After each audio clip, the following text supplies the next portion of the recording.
വാവിട്ട് കരഞ്ഞ് ശ്രീമതി ടീച്ചർ. ഒരു മാധ്യമ പ്രവർത്തകൻ എന്ന നിലയിൽ തല കുനിക്കേണ്ടുന്ന ഒരു ദിവസമാണിന്ന്. നമ്മുടെ ഇടയിൽ 50 വർഷമായി സംശുദ്ധമായ രാഷ്ട്രീയം കൈകാര്യം ചെയ്യുന്ന ആളാണ് PK ശ്രീമതി. കണ്ണൂരുകാർക്ക് ഒരു പ്രത്യേകതയുണ്ട്. അധ്യാപകരാരെങ്കിലും രാഷ്ട്രീയത്തിലേക്ക് വന്നാൽ അവരെ ടീച്ചർ എന്നോ മാസ്റ്റർ എന്നോ കൂട്ടിച്ചേർത്ത് ബഹുമാനാർത്ഥമാണ് കണ്ണൂരുകാർ അവരെ സംബോധന ചെയ്യുക. അതിൽ രാഷ്ട്രീയ പക്ഷപാതമൊന്നുമില്ല.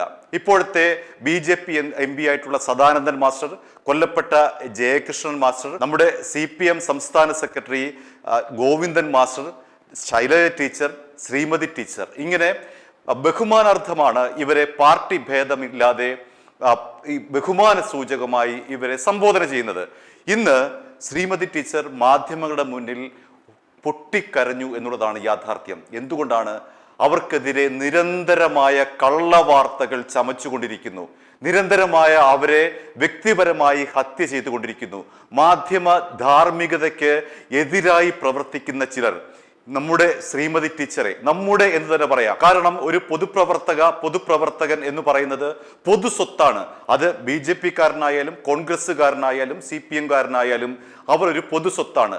നമ്മൾക്ക് വേണ്ടി അവരുടെ ജീവിതം ഒഴിഞ്ഞു വെച്ചുകൊണ്ടാണ് അവർ പൊതുപ്രവർത്തനം നടത്തുന്നത്. അങ്ങനെ കഴിഞ്ഞ 50 വർഷമായി സംശുദ്ധമായിട്ടുള്ള രാഷ്ട്രീയ പ്രവർത്തനം നടത്തിയ ആളാണ് PK ശ്രീമതി. അവർ നമ്മുടെ ആരോഗ്യമന്ത്രിയായിരുന്നു, MP ആയിട്ടുണ്ട്, MLA ആയിട്ടുണ്ട്, ഇപ്പോൾ CPM-ന്റെ കേന്ദ്ര കമ്മിറ്റി അംഗമായിട്ടുണ്ട്. അവർ ഈ മാധ്യമ വേട്ടയാടലിന്റെ ഇരയായി നിന്ന് പൊട്ടിക്കരയുമ്പോൾ കേരളീയ പൊതുസമൂഹം മാധ്യമങ്ങളെ കുറിച്ച് എന്താണ് ധരിക്കുന്നത്? എന്തും വിളിച്ചു പറയാനുള്ള ഒരു സംവിധാനമാണോ ഈ മാധ്യമം? ഒരു ക്യാമറ കിട്ടിയാൽ എന്തും വിളിച്ചു പറയാനുള്ള സ്വാതന്ത്ര്യമാണോ ഈ മാധ്യമങ്ങൾക്കുള്ളത് എന്ന് കേരളീയ പൊതുസമൂഹം ചോദിക്കുന്നു. മാധ്യമങ്ങൾക്ക് ധാർമ്മികതയുണ്ട്. മാധ്യമ ധാർമ്മികതയാണത്. അതിലെ ഏറ്റവും പ്രധാനപ്പെട്ടത് നമ്മൾ ജേർണലിസം ക്ലാസ്സിൽ പഠിക്കുമ്പോൾ പഠിക്കുന്ന ഒരു കാര്യം, മാധ്യമങ്ങൾക്ക് കൃത്യമായ ധാർമ്മികത വേണം. ഏതെങ്കിലും ഒരു മാധ്യമങ്ങൾക്ക് അവരുടെ മത, രാഷ്ട്രീയ, ജാതി പരിഗണനയുണ്ടാകും. അങ്ങനെ ഇല്ലാത്ത മാധ്യമങ്ങളില്ല. കൃത്യമായി പക്ഷം പിടിച്ചുകൊണ്ട് തന്നെയാണ് മാധ്യമ പ്രവർത്തനം നടത്തുന്നത്. അതുകൊണ്ട് ഒരു എഡിറ്റോറിയൽ പോളിസിക്ക് അനുസരിച്ചാകണം അവിടുത്തെ മാധ്യമ പ്രവർത്തകർ പ്രവർത്തിക്കേണ്ടത്. എന്നാൽ ഏത് തരത്തിലെ എഡിറ്റോറിയൽ പോളിസി ആയാലും അവിടെ ധാർമ്മികത എന്നുള്ള ഒരു വാക്ക്, ഒരു ധർമ്മം ഉയർത്തിപ്പിടിക്കേണ്ടതുണ്ട്. അതാണ് ഒരു മാധ്യമ പ്രവർത്തകൻ, ഒരു മാധ്യമ പ്രവർത്തക എന്നിവരുടെ ആദ്യത്തെ പ്രാഥമികമായ ധർമ്മം. നമുക്ക് വാർത്ത വരുന്നത് പല രീതിയിലാണ്. അതിലെ ഏറ്റവും പ്രധാനപ്പെട്ടതാണ് സോഴ്സ് എന്ന് പറയുന്ന ഒരു വാർത്തയുടെ കേന്ദ്രം. അതായത് നമ്മളെ വിശ്വസിച്ച് ഒരാൾ ഒരു കാര്യം പറയുന്നു, നമുക്ക് ആ കാര്യത്തിൽ 100% ഉറപ്പുണ്ട്. ഈ സോഴ്സ് വെളിപ്പെടുത്തുന്ന കാര്യത്തിൽ 100% ഉറപ്പുണ്ട് എന്ന് മാധ്യമ പ്രവർത്തകനും ബോധ്യപ്പെട്ടാൽ അതിനെ വാർത്തയായി കൊടുക്കാം.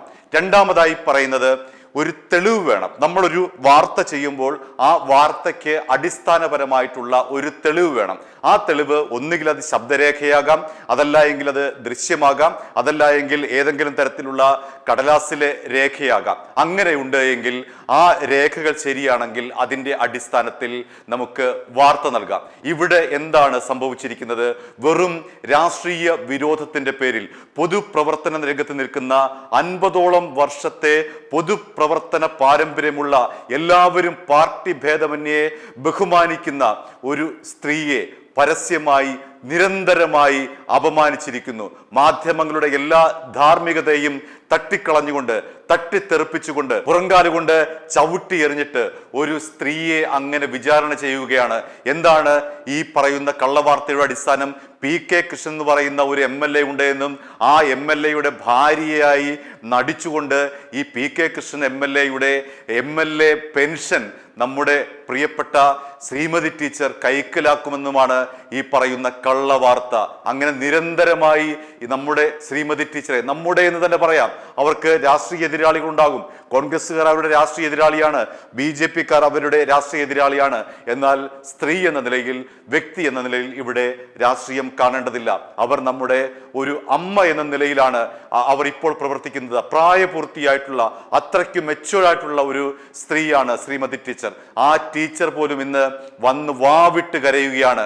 നികൃഷ്ടമായ മാധ്യമ പ്രവർത്തകത്തിന്റെ ഏറ്റവും ഒടുവിലത്തെ ഉദാഹരണമാണ് ശ്രീമതി ടീച്ചറുടെ കരച്ചിൽ. ഈ കരച്ചിൽ കാണാൻ പോലും ഇവിടുത്തെ മാധ്യമ പ്രവർത്തകർ തയ്യാറാകുന്നില്ല.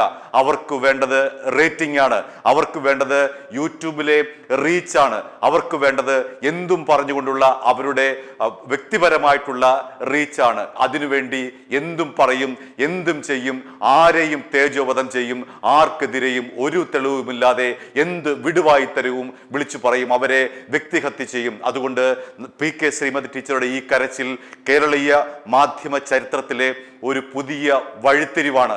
ഇത്രയും പക്വമതിയായിട്ടുള്ള നമ്മുടെ ഒരു മുൻ മന്ത്രിയായിട്ടുള്ള MP ആയിട്ടുള്ള MLA ആയിട്ടുള്ള ഒരു സ്ത്രീ നിസ്സഹായയായി വന്ന് കരയുകയാണ്. എനിക്കെതിരെ വ്യാജ വാർത്ത സൃഷ്ടിക്കുന്നു, ഞാൻ എന്താണ് ചെയ്യേണ്ടത്? എനിക്ക് നിയമ നടപടി സ്വീകരിക്കാൻ മാത്രമേ കഴിയുകയുള്ളൂ, അല്ലാതെ പൊതുരംഗത്ത് നിൽക്കുമ്പോൾ മറ്റൊരാളുടെ ഭാര്യയായി ചിത്രീകരിച്ചുകൊണ്ട് എന്നെ നിരന്തരമായി ആക്രമിക്കുകയാണ്. ഞാൻ എന്താണ് ചെയ്യേണ്ടത് എന്നുള്ള PK ശ്രീമതി ടീച്ചറുടെ ചോദ്യം ഇവിടുത്തെ മാധ്യമ പ്രവർത്തകർക്ക് നേരെ മാത്രമല്ല, മറിച്ച് ഓരോ കേരളീയന്റെയും നെഞ്ചിലേക്കാണ് ടീച്ചറുടെ ഈ ചോദ്യവും ഈ കരച്ചിലും ചെന്ന് തറയ്ക്കുന്നത്. ഒരു പരാതി കൊടുക്കാൻ തീരുമാനിച്ചിരിക്കുകയാണ്. പോലീസിനും കൊടുക്കേണ്ടി DGPക്കും കൊടുക്കണം.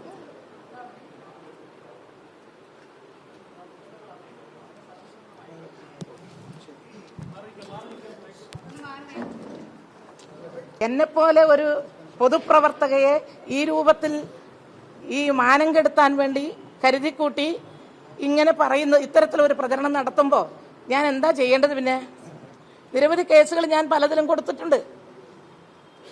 ഒരു തരത്തിലും ഈ പൊതുപ്രവർത്തന രംഗത്ത് വന്നിട്ട് ഒരു പൈസയുടെ ഏതെങ്കിലും തരത്തിലുള്ള, ഇപ്പൊ ഞാൻ മിനിസ്റ്ററായിട്ട് പിന്നീട് വന്നത് UDF ഗവൺമെന്റാണ്, ഒരഴിമതി ആരോപണം ഉന്നയിക്കാൻ ഇടയാക്കാത്ത വിധത്തിൽ ഭരിച്ച ഒരാളാണ് ഞാൻ. അങ്ങനെ ഒരാവശ്യം എനിക്കില്ലതാനും.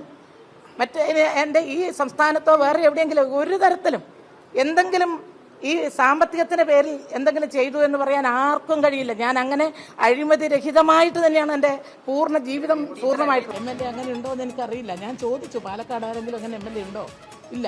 തൃശ്ശൂരുണ്ടോ? ഇല്ല എന്ന് പറഞ്ഞു. പിന്നെ ആരാണ് ഈ കൃഷ്ണൻ എന്ന് പറയുന്ന ആളെ എനിക്കറിയില്ല. അങ്ങനെ ഒരു MLAയുടെ ഭാര്യയായിട്ട് ഞാൻ ഫാമിലി പെൻഷൻ വാങ്ങുക എന്നൊക്കെ പറയുമ്പോൾ, പ്രചരിപ്പിക്കുമ്പോൾ ഇങ്ങനെ ഞാൻ പിന്നെ പണത്തിന് വേണ്ടി എന്തും ചെയ്യുന്നു എന്തൊക്കെയാണ് അതിൽ പറയുന്നത്? എത്ര വൃത്തികെട്ട രീതിയിലാണ് ഈ പ്രചരണം നടക്കുന്നത്. ഈ യൂട്യൂബ് ചാനലുകൾ ഉപയോഗിച്ച് എന്നെപ്പോലെ ഒരു വ്യക്തിയെ ഈ രൂപത്തിൽ അധിക്ഷേപിക്കുമ്പോൾ നിങ്ങളാരും പ്രതികരിക്കും, നിങ്ങളാരും ചോദിച്ചിട്ടുമില്ല, എന്നോട് ആരും ചോദിച്ചില്ല ഇതുവരെ. എന്താണ് വസ്തുത? ഞാനിപ്പോൾ തീരുമാനിച്ചിരിക്കുന്നത് മാനനഷ്ടത്തിന് കേസ് കൊടുക്കണം തന്നെയാണ്. കാരണം ഇത്രയേറെ അഭിമാനക്ഷതം എത്രയോ ഉണ്ടായിട്ടുണ്ട്. പക്ഷെ ഇത് വളരെ മോശമായി പോയി. പക്ഷെ അതിലെല്ലാം എൻ്റെ പടം കൊടുത്തിട്ട് മുൻ ആരോഗ്യമന്ത്രി PK ശ്രീമതി, പിന്നെ മുൻ ആരോഗ്യമന്ത്രി PK ശ്രീമതി, മുൻ ആരോഗ്യമന്ത്രി PK ശ്രീമതി, ഇങ്ങനെ പടം പലതവണ പല രീതിയിൽ കൊടുത്തുകൊണ്ട് എൻ്റെ പടം കൊടുത്തുകൊണ്ടാണ് ഇത് പറയുന്നത്. അല്ലാണ്ട് വെറുതെ ഒരു വാക്കല്ല. അങ്ങനെയാണെങ്കിൽ പറയായിരുന്നു. അതുകൊണ്ട് ഞാനിപ്പോൾ DGPക്കും അതുപോലെ ആഭ്യന്തരമന്ത്രിക്കും നിയമസഭ നമ്മുടെ ബഹുമാനപ്പെട്ട സ്പീക്കർക്കും ബഹുമാനപ്പെട്ട മുഖ്യമന്ത്രിക്കും എല്ലാവർക്കും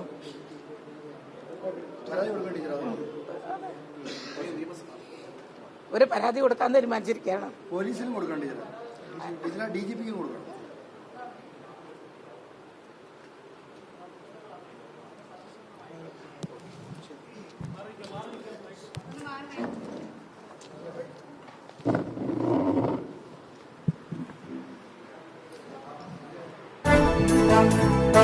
i2i News, an eye for truth. i2i News subscribe ചെയ്തിട്ടില്ലാത്തവർ ഇപ്പോൾ തന്നെ സബ്സ്ക്രൈബ് ചെയ്യുക. നോട്ടിഫിക്കേഷൻ ലഭിക്കുവാൻ ബെൽ ബട്ടണും അമർത്തുക.